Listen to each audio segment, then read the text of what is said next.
जय Hind dear student. हम लोग इस लेक्चर में डिस्कस करने वाले हैं EMF induced in a conducting rod moving through a uniform magnetic field. Suppose कर लेते हैं कि अपने पास एक थिन कंडक्टिंग रॉड है और वो थिन कंडक्टिंग रॉड को मैं यहाँ पर बना रहा हूँ। This is the thin conducting rod और इस कंडक्टिंग रॉड का जो लेंथ है वो लेंथ स्मॉल एल है और ये सपोज कर लेते हैं कि इस डायरेक्शन में ऐसे चल रहा है v वेलोसिटी से, जो कि इसके लेंथ के परपेंडिकुलर ये वाली वेलोसिटी है। और अगर ये एक मेटल है या एक कंडक्टिंग रॉड है तो इस कंडक्टिंग रॉड में पॉजिटिव चार्जेज भी होंगे, नेगेटिव चार्जेज भी होंगे, बट पॉजिटिव और नेगेटिव चार्जेज इक्वल अमाउंट में होने की वजह से ये एक न्यूट्रल बॉडी है। अगर ये एक न्यूट्रल बॉडी है तो हम ऐसा कह सकते हैं कि अगर ये कोई इलेक्ट्रिक फील्ड में नहीं है और कोई मैग्नेटिक फील्ड में नहीं है, कोई भी मतलब एक्सटर्नल इसमें काज नहीं हो रहा है, तो फिर ये न्यूट्रल बॉडी है, क्योंकि पॉजिटिव और नेगेटिव दोनों चार्जेस इक्वल हैं। हम ये मानकर चलते हैं कि इस कंडक्टर का ये वाला जो एंड है ये एक्स एक्सिस में है और पॉजिटिव एक्स एक्सिस में है ये पॉजिटिव, और ये जो एंड है इस कंडक्टर का हम ये मानकर चलते हैं कि ये नेगेटिव एक्स एक्सिस है। क्या है? नेगेटिव एक्स एक्सिस है। और ये जो डायरेक्शन है इस डायरेक्शन को हम ये मानकर चल रहे हैं कि ये वाई एक्सिस है और ये जो डायरेक्शन है ये वाई डैश एक्सिस है। यू नो वेरी वेल कि कार्टेशियन कोऑर्डिनेट सिस्टम में ये नेगेटिव होता है और ये जो एक्सिस होता है वो पॉजिटिव एक्सिस होता है। हम इस कंडक्टर को क्या करा रहे हैं, v वेलोसिटी से इस डायरेक्शन में मोशन में लेकर आ रहे हैं। जब इस डायरेक्शन में हम v वेलोसिटी से मोशन में लेकर आ रहे हैं तो हम ये देखेंगे कि ये जो इसका ये जो पॉइंट है, ये जो पॉइंट है ये इस सरफेस से बिल्कुल परपेंडिकुलर, इस सरफेस से या इसके लेंथ से ये परपेंडिकुलर, ये इसका ज्योमेट्रिकल एक्सिस होगा। और ज्योमेट्रिकल एक्सिस के बिल्कुल परपेंडिकुलर यानी इस स्क्रीन से परपेंडिकुलर ये आउटवर्ड या इस स्क्रीन से परपेंडिकुलर डाउनवर्ड, इस डायरेक्शन में एक हम मैग्नेटिक फील्ड एज्यूम कर लेते हैं। आप ऐसे समझो कि अपने पास एक कार्टेशियन कोऑर्डिनेट सिस्टम है, हमारा जो रॉड है वो एक्स एक्सिस में रखा हुआ है और इसका मोशन जो v वेलोसिटी है वो y एक्सिस में है और लेंथ हमारा ऐसे एक्स एक्सिस में है और जेड एक्सिस में मैग्नेटिक फील्ड है। आप ऐसे समझ लो जेड एक्सिस में मैग्नेटिक फील्ड है जो कि स्क्रीन से अपवर्ड हो रहा निकल रहा होगा या डाउनवर्ड डायरेक्शन में पेंट्रेट कर रहा होगा स्क्रीन को। तो ऐसे इसको मोशन कराते हैं। तो एक चीज़ हमें पता है फ्लेमिंग लेफ्ट हैंड रूल से कि अगर आप ऐसे मूव कराते हो और इसमें दोनों चार्जेज हैं, मान लो एक चार्जेज यहाँ पॉजिटिव है और इसका मोशन इधर है, रॉड को इधर मोशन में लेकर जाते हो तो रॉड के अंदर ही ये चार्जेज हैं। तो जब रॉड के अंदर ही ये चार्जेज हैं तो जिस डायरेक्शन में हमारा कंडक्टर जा रहा है उसी डायरेक्शन में हमारा चार्ज भी जा रहा है, यानी कि motion of charge and motion of conductor same है। और आप ये बोल रहे हो कि मैग्नेटिक फील्ड मान लो 2 मिनट के लिए कि यहाँ इनवर्ड है, ऐसे आप सपोज कर लो कि मैग्नेटिक फील्ड कैसा है, इनवर्ड है, मैग्नेटिक फील्ड इनवर्ड है। तो मैग्नेटिक फील्ड इनवर्ड है और कंडक्टर या चार्ज का मोशन इस साइड में है, तो आप फ्लेमिंग लेफ्ट हैंड रूल लगा के आप देख लें कि मैग्नेटिक फील्ड डाउनवर्ड डायरेक्शन में जा रही है और कंडक्टर इधर, तो इस जो पॉजिटिव चार्ज है इस कंडक्टर के अंदर, इस कंडक्टर के अंदर जो पॉजिटिव चार्ज है उस पर जो लगने वाला फोर्स है वो इधर होगा। कौन सा फोर्स है ये? मैग्नेटिक फोर्स है बेटे। तो जितने भी इस कंडक्टर के अंदर पॉजिटिव चार्ज होंगे उन सब पर क्या लगेगा कि एक मैग्नेटिक फोर्स लगेगा और वो मैग्नेटिक फोर्स क्या हो जाएगा, एक कंडक्टर के एक एंड पर ट्रैवल करना स्टार्ट हो जाएगा। अब अगर मैं कहूँ कि हमारे पास एक, मैं यहाँ पर बड़ा सा बना लेता हूँ यहाँ पर एक ये डायग्राम, तो अब यहाँ पर सारे के सारे पॉजिटिव चार्ज मैग्नेटिक फोर्स लगने की वजह से क्या करेंगे, मूव करना स्टार्ट करेंगे, ऐसे मूव करना स्टार्ट करेंगे और यहाँ पर आके एक्यूमुलेट हो जाएंगे, सारे के सारे पॉजिटिव चार्ज आके एक्यूमुलेट हो जाएंगे। सभी के सभी पॉजिटिव चार्ज इस कंडक्टर के मोशन की वजह से आके एक्यूमुलेट हो जाएंगे।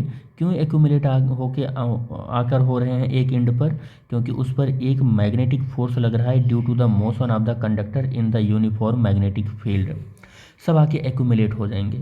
लेकिन इसी के अंदर नेगेटिव चार्ज भी है, और नेगेटिव चार्ज भी इस कंडक्टर के मोशन की वजह से एक फोर्स फील कर रहा है, लेकिन वो जिस मैग्नेटिक फोर्स को फील करेगा वो इन पॉजिटिव चार्ज की अपोजिट डायरेक्शन में फील करेगा, क्योंकि फ्लेमिंग तो लेफ्ट हैंड रूल आपको पता ही है कि अगर मैग्नेटिक फील्ड इनवर्ड है और इसका मोशन ऐसे है तो इस पर फोर्स इस डायरेक्शन में लगेगा मैग्नेटिक फोर्स। लेकिन अगर यहीं नेगेटिव चार्ज हो और वही मैग्नेटिक फील्ड हो तो पॉजिटिव चार्ज के डायरेक्शन में लगने वाले मैग्नेटिक फोर्स के अपोजिट डायरेक्शन में नेगेटिव चार्ज पर लगता है। इसका मतलब नेगेटिव चार्ज आके यहाँ एक्यूमुलेट हो रहे हैं, नेगेटिव चार्ज आके यहाँ एक्यूमुलेट हो रहे हैं, लेकिन आपका कंडक्टर कंटिन्यू मोशन में है। कंटिन्यू किस में है? मोशन में है। कंटिन्यू मोशन में होने की वजह से आपके कंडक्टर के क्या होगा कि ये जो पॉजिटिव और नेगेटिव चार्जेज होंगे अपने एंड पर आके एक्यूमुलेट होते ही रहेंगे, होते ही रहेंगे।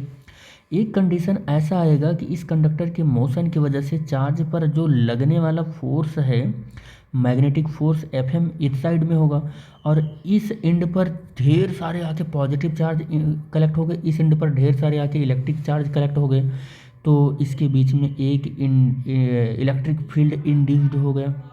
और इस इलेक्ट्रिक फील्ड के इंड्यूस्ड होने की वजह से क्या हुआ कि इस चार्ज पर एक इलेक्ट्रिक फोर्स भी लगने लगा, और जब इलेक्ट्रिक फोर्स लगने लगा तो उसकी डायरेक्शन क्यू ई है, और इधर एफ एम यानी मैग्नेटिक फोर्स जो लग रहा है वो क्या लग रहा है? वो लग रहा है क्यू वी बी। इतना फोर्स लग रहा है, एफ एम इधर इतना लग रहा है। लेकिन दोनों फोर्स देखो कैसे लग रहे हैं, दोनों फोर्सेस कैसे लग रहे हैं? एकदम अपोजिट डायरेक्शन में लग रहे हैं।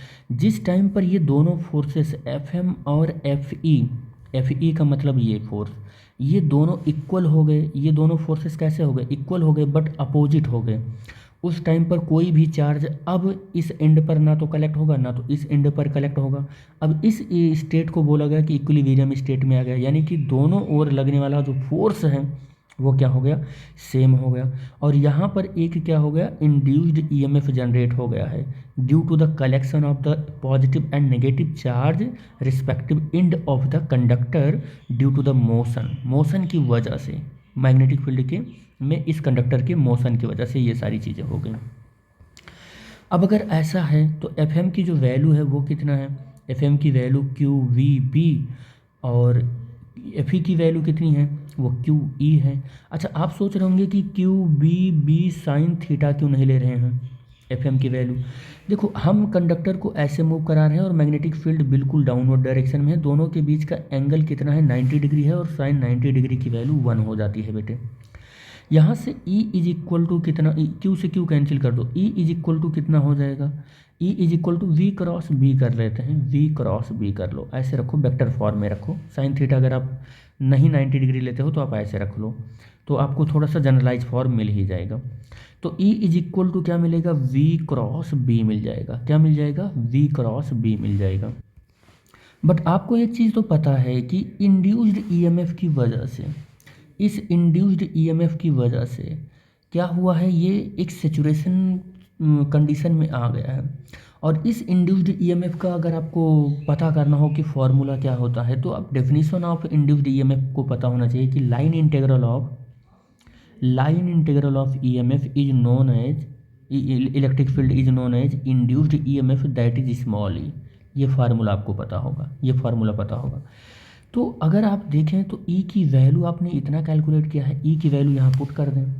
E की वैल्यू जैसे ही पुट करेंगे आपको क्या मिलेगा? देखो, इंटीग्रेशन, और E की जगह पर माइनस V क्रॉस B रखेंगे आप, यही रखेंगे आप, और डॉट कितना हो जाएगा? DL हो जाएगा, ये हो जाएगा। E यहाँ पर देखो, E की जो वैल्यू है यहाँ पर हमने पुट कर दी। अब E इज इक्वल टू देखो क्या हो जाएगा? माइनस बाहर कर लेते हैं, माइनस बाहर कर लेते हैं, और V क्रॉस B और डॉट DL कर लेते हैं। और अगर मैं अब V क्रॉस B भी बाहर कर लूँ तो बाहर क्या कर लूँ? मैं ऐसे लिख लेता हूँ कि V क्रॉस B, और चलो ऐसे ही कर लेते हैं, V क्रॉस B और DL। तो इसका इंटीग्रेशन करेंगे तो ये L मिल जाएगा हमको, तो VBL हमको मिल गया। E इज इक्वल टू क्या मिल जाएगा? E इज इक्वल टू, यहाँ पर B क्रॉस B खोलेंगे तो साइन थीटा होगा, उसकी वैल्यू 1 आ जाएगी, तो E इज इक्वल टू ये फॉर्मूला हो जाएगा। क्या मिल जाएगा आपको?